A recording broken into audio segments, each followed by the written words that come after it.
राम राम मित्रों, स्वागत है आपका इस प्लेटफार्म पर। आज हम एक खास कहानी की चर्चा करते हैं। रानी चौबोली 4 बार बोली। यह कहानी हमारे जीवन के अंदर बहुत ही प्रेरणा और हमारे अंदर यानी एक मोटिवेशन रूपी आग पैदा करने वाली है। वो कैसे, और मैं इस वक्त आपको ये कहानी क्यों बता रहा हूँ।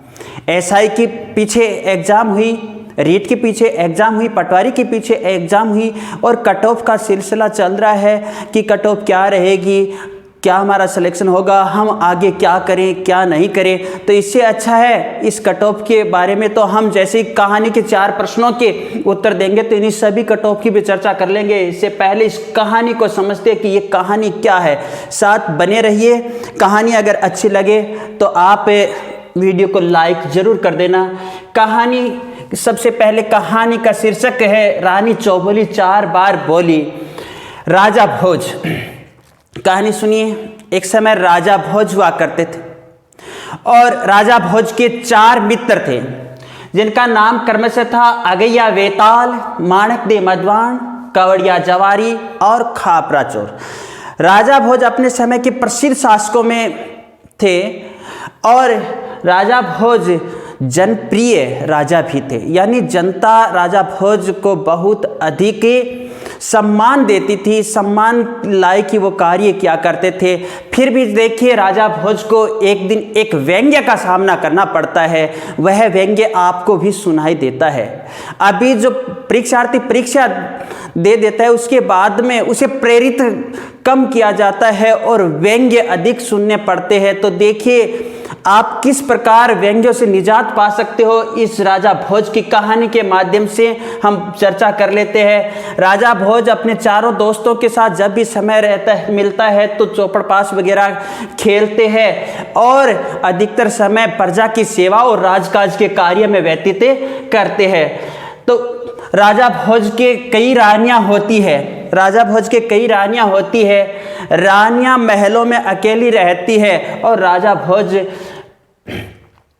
रानियों के पास समय कम दे पाते हैं। तो रानियां क्या करती है, एक दिन दरबार चल रहा है, राजसभा चल रही है। एक बार राजसभा चल रही है और रानियों ने सोचा कि कहीं न हम राजसभा में जाकर के ही राजा भोज से कुछ कहे। तो उसी वक्त रानियां राज दरबार राजभवन में जाती है और जाकर के उसी सभा के सामने राजा से कहती है। क्या कहती है राजा से? राजा से कहती है, हे राजन, अगर आपके पास समय ही नहीं था, अगर आपको अपना संपूर्ण जीवन पर स्वार्थ में, पर सेवा में ही लगाना था, तो फिर आप हमें क्यों लाए? भाई आपके पास तो समय है ही नहीं। तो हम बताते हैं कि आप ऐसा कीजिए, हम तो आपके साथ जैसे वैसे रह लेंगे, किंतु आप एक ऐसी राजकुमारी है जिसने शर्त रखी है कि जो मुझे 4 बार बुलवाएगा मैं उसी के साथ विवाह करूंगी। तो आप उस राजकुमारी को 4 बार बुलवा करके अपने घर ले आइए। अब देखिए राज दरबार में भाई आपकी तो केवल अकेलों के सामने व्यंग्य आप पे आता है, यहाँ राजा भोज के सामने राज दरबार में व्यंग्य होता है पूरी सभा के सामने। राजा एक बार बिल्कुल सकपका जाता है, घबरा जाता है और निर्लज होकर के गर्दन नीचे झुका लेता है। तुरंत ही उनके मित्र बोलते, अरे राजन क्या हुआ? रानियों ने तो बिल्कुल सही कहा है, यही तो समय है आपको अपनी प्रतिभा दिखाने का। और जैसे ही इनके मित्र मोटिवेट करते हैं, राजा मोटिवेट हो जाते हैं और कहते हैं, कैसे भाई, किस प्रकार से? तो ये चारों मित्र सलाह देते हैं कि हम उस राजकुमारी के पास जाएंगे और उसको 4 बार बुलवाएंगे भी और घर भी लाएंगे। तो राजा कहते, वो कैसे होगा? कि राजन चलते हैं, हम उस राजा के पास चलते हैं जिसकी वो पुत्री है। तो इन अगैया बेताल, माणक दे मधवान, कवड़िया जवारी और खापरा चोर, इन चारों दोस्तों के साथ राजा भोज है वो चल देते हैं भाई राजकुमारी चौबोली की तरफ। राजकुमारी चौबोली की तरफ जैसे ही राजा भोज महलों में प्रवेश करते हैं उसी वक्त शर्त रखी हुई होती है, वो शर्त पढ़नी पड़ती है राजा भोज को। और उस शर्त में ये कहा गया है वहाँ के राजा के द्वारा, राजकुमारी के पिता के द्वारा, कि मेरी पुत्री को अगर एक रात्रि के अंदर 4 बार जो राजकुमार या राजा नहीं बुला पाएगा तो वह राजा या राजकुमार अपना संपूर्ण राज क्षेत्र मेरे अधीन कर देगा और आगे की शेष जिंदगी यहाँ पर गुलामी के रूप में यानी नौकरी के रूप में व्यतीत करेगा। तो राजा उसी वक्त क्या करता है, उस सहमति पत्र पर साइन कर देता है, स्वीकार कर लेता है और कहता है मैं कुछ ही क्षणों के बाद आ रहा हूँ वापिस। पुणे आकर के अपने मित्रों के साथ, ये पास में ही है, कहता है कि भाई मैंने सहमति पत्र पर तो साइन कर दिए है, किंतु अब हम करेंगे क्या, आप लोग कैसे जाओगे महलों, राजकुमारी के महल में जाने की शर्त तो एक ही है। तो वो कहते हैं कि हम मायावी रूप जानते हैं। मेरा कहने का तात्पर्य यहाँ ये चारों दोस्त मायावी रूप जानते हैं, एक कल्पना है। आप भी कल्पना का सहारा ले सकते हो, कई प्रकार की जो आपको मोटिवेट करे ऐसी कल्पनाएं आप धारण कर सकते हो। ये कहते हैं हम मायावी रूप जानते हैं, हम चारों अलग अलग रूप बना करके आपके साथ चले जाएंगे। अगैया वेताल कहता है मैं खटमल बन करके, जबकि माणक दे मधवान कहता है मैं मक्खी बन करके, कवड़िया जवारी मच्छर और खापरा चोर भंवरा बन करके राजा भोज के साथ चल देते। राजा पुणे आता है यहाँ पर, तभी इस राजकुमारी का पिता राजा का अभिवादन करते हुए कहता है हे राजन, आपने शर्त तो स्वीकार कर ली, किंतु आप बहुत ही महान शासक हो, एक बार पुनः विचार कर लीजिए। तो राजा कहता है कि मैंने लक्ष्य निर्धारित किया है, मैंने चुनौती स्वीकार की है, मैंने एक व्यंग्य का सामना किया है, मेरी आलोचना हुई है। तो देखिए अगर मैं उस कार्य में खरा नहीं उतरा तो मैं कहाँ का महान, मुझे ये कार्य तो करना ही होगा। तो ये राजकुमारी का पिता सहर्ष कहता है आइए। फिर राजन राजकुमारी के महल में प्रवेश करता है। राजकुमारी एक खाट पे आरामदारी से सो रही है। राजन कुर्सी पर साइड में बैठ जाते हैं और विचार करते हैं। क्या विचार करते हैं? विचार अपने मन में ला कर के एक वाक्य बोलते हैं कि महलों की मालकिन तो बोलती नहीं, अब मेरा ये 4 पहर का समय कैसे निकले। उसी वक्त तुरंत राजकुमारी के खाट से आवाज निकलती है, जहां बैठा है अगैया बेताल खटमल बना हुआ, खाट से आवाज निकलती है और क्या कहता है कि हे राजन, मैं तो लकड़ी का बना हुआ खाट हूं, अधिक बोल नहीं सकता, किंतु अगर आप एक बात कह दोगे तो मैं हुंकारे जरूर भर सकता हूं। तो राजकुमारी उसी वक्त आश्चर्य के साथ देखती है कि ये कोई जादूगर लगता है, जादू से मुझे बुलाने की कोशिश कर रहा है, मैं नहीं बोलूंगी, अपने मन में विचार करती है और पुनः अपनी उसी शांत अवस्था के अंदर हो जाती है। तो राजन कहता है ठीक है भाई, हे मित्र, मैं आपको एक बात कह रहा हूं, एक कहानी सुना रहा हूं। वो कहानी ये, आप देखिए राजा भोज कहानी सुना रहा है खटमल यानी खाट को, उस खाट को कहानी सुना रहा है। कहानी में बताता है कि एक गांव होता है जिसके अंदर 4 दोस्त होते हैं। एक दोस्त होता है ब्राह्मण, एक होता है खाती, एक होता है दर्जी और एक होता है लखारा। ये 4 दोस्त होते हैं। चारों दोस्त कमाई करने के लिए बाहर जाते हैं, दूसरे गांव की तरफ जाते हैं। तो रास्ते के अंदर अपने औजार वगैरह सब साथ में, रास्ते में रात्रि हो जाती है, वहां पर इनको निवास करना पड़ता है। तभी इन 4 दोस्तों में से एक दोस्त ने कहा कि अगर हम चारों सो गए तो हमारा सामान है वो कोई डाकू लूट ले जाएगा, इससे अच्छा है कि रात के अंदर 4 पहर होते हैं, हम 4 आदमी हैं, एक पहर सामान की रखवाली करेगा। तो सबसे पहले सामान की रखवाली की बारी आ जाती है खाती की। सबसे पहले खाती की बारी आती है और खाती क्या करता है कि खाली दिमाग तो शैतान का होता है, यो फिर नींद आ जाएगी, इससे अच्छा है मैं इतने टाइम कुछ काम कर लूँ। अपने औजार निकालता है और बड़ी सारी लकड़ी लेता है। लकड़ी से एक गुड़िया तैयार यानी महिला की आकृति तैयार कर लेता है।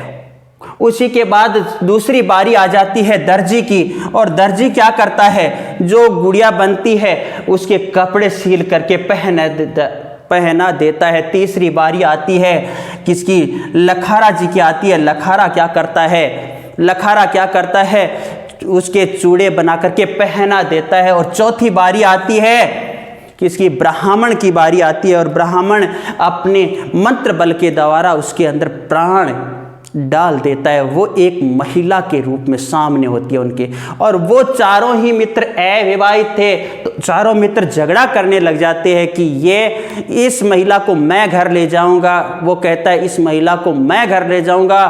तो राजा भोज पूछता है, राजा भोज किससे पूछता है? खाट से पूछता है राजा भोज कि हे खाट, तुम ही बताओ उसको अपने घर कौन पत्नी बना करके ले जा सकता है। अब ये प्रश्न जैसे ही राजा भोज ने खाट को छोड़ा तो खाट ने जवाब दिया, जी उसको तो दर्जी ले जाएगा अपने घर। खाट ने जवाब दिया, जी उसको तो दर्जी ले जाएगा अपने घर। तभी उस राजकुमारी को गुस्सा आता है और अपने खाट पर तेजी से, छी छी तुझे शर्म नहीं आती झूठ बोलते हुए, हकीकत में तो उसे वो ले जाएगा। सही उत्तर राजकुमारी बताती है। अब आप इसका सही उत्तर बताओगे कि हकीकत में उसको अपने घर पत्नी के रूप में कौन ले जा सकता है? कमेंट के माध्यम से उत्तर बताओगे आप। तो राजकुमारी एक बार बोल जाती है और महलों के अंदर एक डंका बज जाता है। राजा थोड़ा सा प्रसन्न होता है और अब राजा वापिस बात करता है कि भी रात्रि के 3 पहर निकले कैसे तरह। अगर अभी भी कोई हुंकारा देने वाला हो तो एक कहानी और कह दूं। तभी की बारी आती है भाई माणक दे मधवान, जो मक्खी बना हुआ पानी की झारी है उस पे बैठा है। वो कहता है, हे राजन, मैं तो धातु की बनी हुई झारी हूँ, अधिक जवाब तो नहीं दे सकती, किंतु आपकी बात का हुंकारा जरूर भर दूंगी। राजन है वो कहते हैं ठीक है। राजकुमारी फिर आश्चर्य प्रकट करती है किंतु बोलती नहीं है। अब राजा दूसरी उप कहानी कहता है कि भाई सुन झारी, पानी की झारी की तरफ जो मक्खी बना हुआ बैठा है, कि सुन भाई झारी। दूसरी उप कहानी कि एक गांव होता है जिसके अंदर एक गरीब ब्राह्मण होता है, उसके एक पुत्री होती है। गरीब ब्राह्मण होता बहुत ही समझदार है, बहुत ही ज्ञानी होता है, फिर भी कहते हैं कि अपनी संतान के प्रति सब चिंतित होते हैं। उसकी पुत्री की विवाह लायक अवस्था हो जाती है, उम्र हो जाती है, तो ब्राह्मण देवता ये सोचते हैं कि मेरी पुत्री की शादी की जाए। अब वो किसके साथ की जाए? योग्य वर की तलाश की जाए। तो योग्य वर की तलाश के लिए ब्राह्मण देवता अपने 4 मित्रों को बुलाते हैं और 4 दिशाओं में योग्य वर तलाश करने के लिए भेज देते हैं। चारों मित्र चारों दिशाओं में जाकर पुनः ब्राह्मण के पास आते हैं और बताते हैं कि मैंने जो लड़का देखा है वो इतनी शिक्षा वाला है, ऐसा है, धन दौलत सब कुछ। एक कहता है मैंने देखा वो भी ऐसा है, एक कहता है वो भी ऐसा है, एक कहता है वो वैसे। यानी चारों दिशाओं में वो 4 लड़के देख करके आ जाते हैं, सब के सब अच्छे बताते हैं। तो अब ब्राह्मण देवता विशेष रूप से चिंतित हो जाते हैं कि भाई लड़के सभी अच्छे हैं, अब मैं किसके साथ मेरी पुत्री का विवाह करूं। इस चिंता से 1 दिन 2 दिन 3 दिन निकल जाते हैं। कहते हैं मनुष्य जब चिंता का शिकारी होता है तो उसका शरीर क्षीण होने लग जाता है, उसे अनिद्रा की शिकायत हो जाती है। यही हालात ब्राह्मण देवता की हो जाती है और अपने पिता की इसी हालात पर यह पुत्री अपने पिता के पास आती है और साहस करके पूछती है कि हे पिताजी, आपको किस प्रकार की समस्या खाई जा रही है। तभी पिता पुत्री साहस करके पूछती है तो ब्राह्मण देवता कहते हैं, हे पुत्री, तुम्हारा विवाह करने के लिए मैंने 4 दिशाओं में व्यक्ति भेजे, वो चारों ही श्रेष्ठ दूल्हे बता रहे हैं, तो अब मैं किसके साथ आपका विवाह करूं। तब उस ब्राह्मण की पुत्री ने कहा, हे पिताजी, आप ऐसा कीजिए, उन चारों को ही बारात लेकर के हमारे गाँव में बुला लीजिए। तो पिता उनके कहने के अनुसार चारों को बुला लेता है और फिर पुत्री आदेश देती है कि हे पिताजी, जैसा मैं कहूँ वैसा कीजिए। अब ये पुत्री है वो चीता बनवा लेती है। आप जानते हो अंतिम यात्रा की जगह होती है, चीता बना लेती है, उसी चीता पे बैठ जाती है और शर्त लगा रख देती है कि जो मेरे साथ जलेगा वही मेरा पति होगा। तो अब क्या हुआ, उन दुल्हों ने एक पीछे हटता है कि नहीं रे, और मिल जाएगी। दूसरा भी ऐसे सोच करके पीछे हट जाता है, तीसरा भी पीछे हट जाता है। ये कहानी हमारे साथ नहीं होनी चाहिए कि एक जगह हमें असफलता मिली, दूसरी जगह असफलता मिली, अरे आपने ठाना है कि मुझे तो प्राप्त करना ही है। तो एक ऐसा होता है, एक बार ऐसा होता है और वो चलता है, चिता पे बैठता है, आदेश दिया जाता है, चिता को जला दिया जाता है, वो फूलों के रूप में परिवर्तित, राख के रूप में बदले जाते हैं। चारों दिशाओं से आए हुए बाराती पुनः लौट जाते, किंतु वो चारों 3 दूल्हे शेष बचे थे, वो पुनः कैसे लौट जाए बगैर शादी किए हुए। तो उनमें से क्या होता है, एक तो वहीं पर बैठ जाता है और एक वहीं आसपास की पहाड़ियों पर भ्रमण करने के लिए निकल जाता है। एक इन दोनों के फूलों को लेकर के गंगा तिराने के लिए चला जाता है।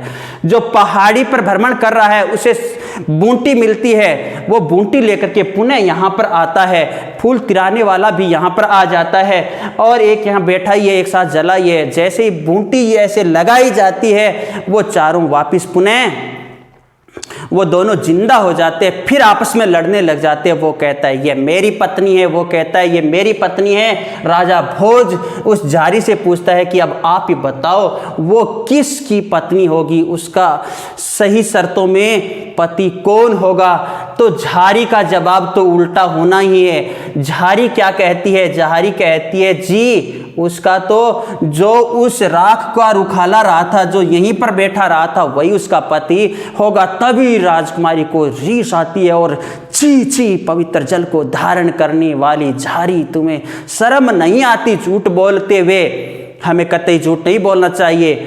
अरे उसकी शादी का हकदार तो वो होगा।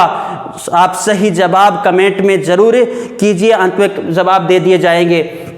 महलों के अंदर 2 डंके बाज जाते हैं, राजा कुछ और खुश हो जाता है। अब तीसरी बारी आती है, तीसरी बारी आती है तो तीसरी बारी के अंदर मच्छर जो दीपक के आसपास मंडरा होता है, कौड़िया जवारी मच्छर बना हुआ बैठा है। राजन तो वही कहता है रात्रि के 2 महलों की मालकिन तो बोलती नहीं, रात्रि के 2 पहर निकले किस तरह। अगर कोई हुंकारा देने वाला हो तो एक कहानी और कह दूं।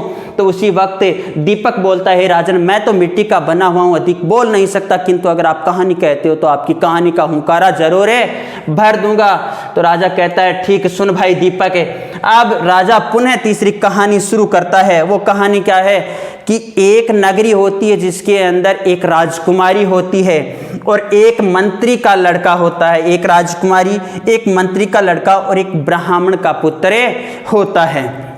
देखिए अब राजकुमारी और ये मंत्री का लड़का जो आपस में प्रेम करते हैं, राजकुमारी खत लिखती है और खत इस ब्राह्मण पुत्र के हाथ में देती है। ब्राह्मण पुत्र वो खत है वो मंत्री के लड़के तक पहुंचाता है। ऐसा कई दिन कार्य चलता है। एक दिन क्या होता है, राजकुमारी खत में लिखती है कि अब हम इस नगरी को छोड़ करके कहीं दूसरी नगरी चले जाएं, वहीं हम निवास करेंगे। ऐसा खत लिख करके ब्राह्मण पुत्र को दिया। ब्राह्मण पुत्र लेकर के चलता है इधर। तभी रास्ते के अंदर क्या है, भगवान शिव और पार्वता ऊपर से देख रहे हैं ये।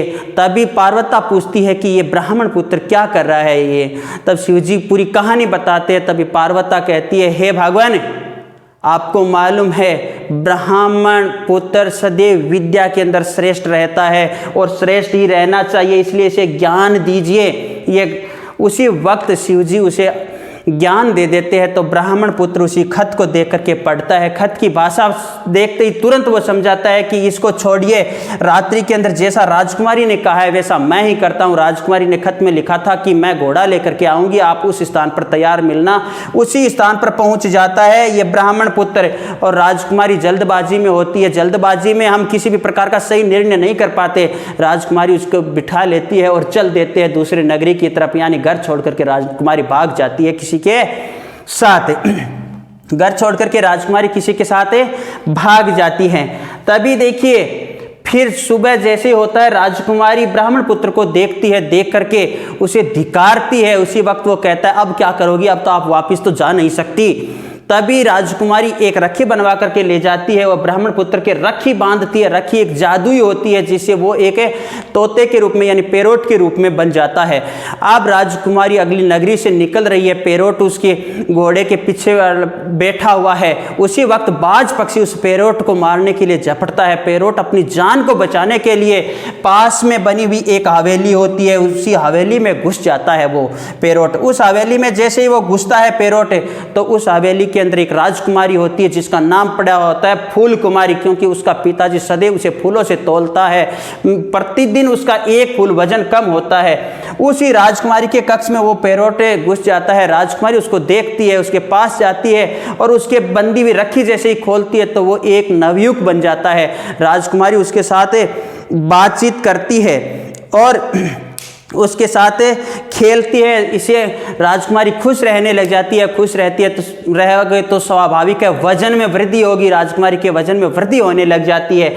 जैसे ही उस राजकुमारी को भोजन वगैरह देने के लिए सेवक आते हैं, उसी वक्त तो वह रखी बांध देती है, अन्यथा वो रखी खोल देती है। राजा फूल कुमारी के पिता सोचता है कि राजकुमारी का वजन कैसे बढ़ रहा है, इसकी जांच की जानी चाहिए। एक दिन अपने सेवकों को भेजता है तो उसी वक्त वो ब्राह्मण पुत्र के रूप में वहाँ मिला हुआ पाता है। तो राजपुत्र उसे पकड़ने के लिए जैसे ही भागते हैं, वो खिड़की से कूद करके आगे भाग जाता है। राजपुत्र है वो उसके पीछे पीछे भागते हैं। वो अंततः एक घर में बढ़ता है, जो घर होता है साहूकार का, जहां ब्राह्मण पुत्र, और उस घर में प्रवेश करके क्या कहता है कि हे साहूकार जी, आप मेरी जान बचा लीजिए, आप महान पिता है।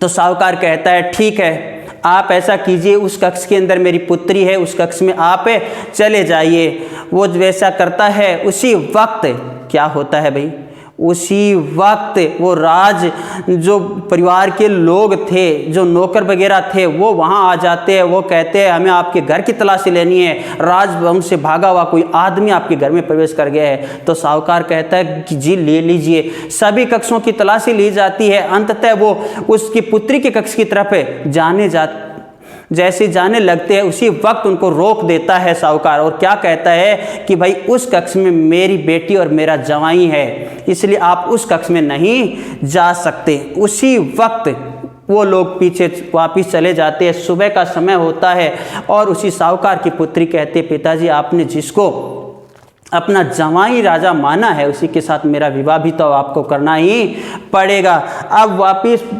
विवाह का मंडप सजाया जाता है और विवाह की तैयारियां होती है।